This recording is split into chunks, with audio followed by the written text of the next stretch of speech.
Student, आपको प्रमोद दुबे का नमस्कार। आज हम आपको संधारित्र के बारे में बताने जा रहे हैं। इसको बच्चों इंग्लिश में कैपेसिटर कहते हैं।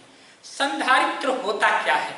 यह एक प्रकार का ऐसा एडजस्टमेंट होता है जो बिना किसी कंडक्टर की साइज को बदले हुए उसमें अधिक आवेश को स्टोरेज किया जा सकता है, ज़्यादा से ज़्यादा चार्ज स्टोरेज किया जा सकता है।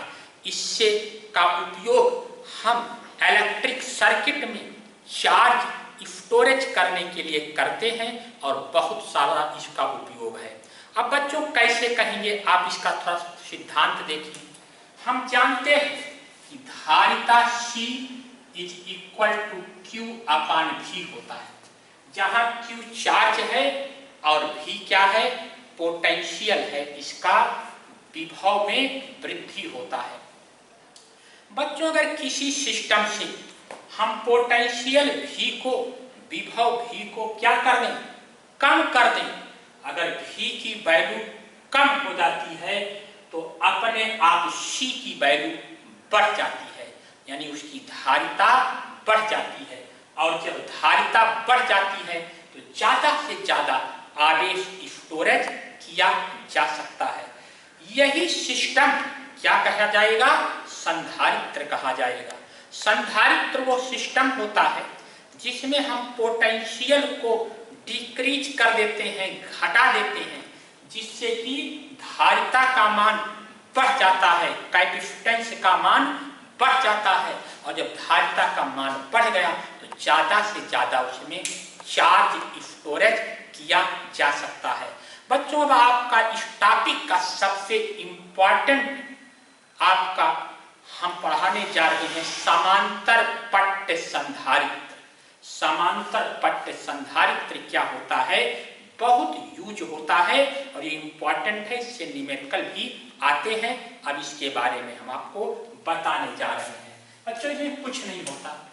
एक धातु की प्लेट होती है, एक मेटल की एक प्लेट हो गई, यक्ष हो गई। दूसरी भी एक धातु की अनदर प्लेट होती है। इस प्लेट को हम वाई कहते हैं। आकार दोनों का सेम होता है, दोनों प्लेट का आकार सेम होता है। जो इस प्लेट की लंबाई चौड़ाई है वही इस प्लेट की होती है। इसको हम वाई कहते हैं। इन दोनों प्लेटों के बीच कोई परावैद्युत पदार्थ जैसे तेल भर देते हैं या अदर कोई सब्सटेंस इसके बीच में भर देते हैं। अब बच्चों, इसका मान लो परावैद्युतांक, डाई इलेक्ट्रिक कांस्टेंट क्या होता है? K होता है। अब दोनों प्लेटों के बीच का डिस्टेंस स्मॉल d है। अब बच्चों करेंगे इसके लिए क्या? अब यही सिस्टम आपका बन गया। अब पहले X प्लेट को हम किसी विद्युत वाहक बल स्रोत से जोड़ देंगे जिससे इसको हम चार्ज दे सके। और Y प्लेट की क्या कर देते हैं? अर्थिंग कर देते हैं, इसको अर्थिंग से जोड़ देते हैं। जैसे मान लिया X प्लेट को हम किसी सोर्स से, स्रोत से जोड़ करके इसको क्या दे दें? प्लस Q चार्ज दे देते हैं। X के सरफेस पर क्या हो गया? प्लस Q चार्ज हो गया। जब X के सरफेस पर प्लस Q चार्ज हो गया तो चूंकि Y इसके पास है, इसलिए Y के भीतरी सतह पर प्रेरण के कारण माइनस Q चार्ज आ जाता है। Y के सरफेस पर प्रेरण के कारण माइनस Q चार्ज आ जाता है और इसके बाहर की सतह पर प्लस Q चार्ज आ जाता है। लेकिन यह प्लस Q चार्ज अर्थिंग के द्वारा अर्थ में चला जाता है और ये समाप्त हो जाता है। इससे एक सिस्टम बन के तैयार हो जाता है। एक प्लेट पर जितना पॉजिटिव, दूसरे प्लेट पर उतना क्या होता है? निगेटिव चार्ज होता है। अब बच्चों इसमें जो है हम इसकी धारिता का फार्मूला निकालने जा रहे हैं। तो प्लेटों के बीच क्या? प्लेटों के बीच वैद्युत क्षेत्र वैद्युत क्षेत्र, इसका बच्चों फार्मूला होता है E is equal to sigma upon epsilon से 0 इंटू के होता है। सिग्मा क्या है? पृष्ठ घनत्व है, सरफेस डेंसिटी है, और इप्सिलॉन 0 निर्वात की विद्युतशीलता है, और के क्या है? परावैद्युतांक है, और कैपिटल ई वैद्युत क्षेत्र की तीव्रता होती है। तो इतना हुआ। अब हम जानते हैं बच्चों पृष्ठ घनत्व sigma is equal to Q upon A होता है। तो सिग्मा की वैल्यू हम यहां उठा के रख देते हैं। तो E is equal to Q upon epsilon से 0 ए इंटू के होता है। अब ए क्या है? एरिया प्लेट का क्या है? क्षेत्रफल है। अब बच्चों विभव क्या होता है? वैद्युत विभव V इज इक्वल टू होता है बच्चों E इंटू डी होता है। विभव बराबर वैद्युत क्षेत्र गुणे प्लेटों के बीच की क्या हो गया? दूरी हो गया, V इंटू ई हो गया।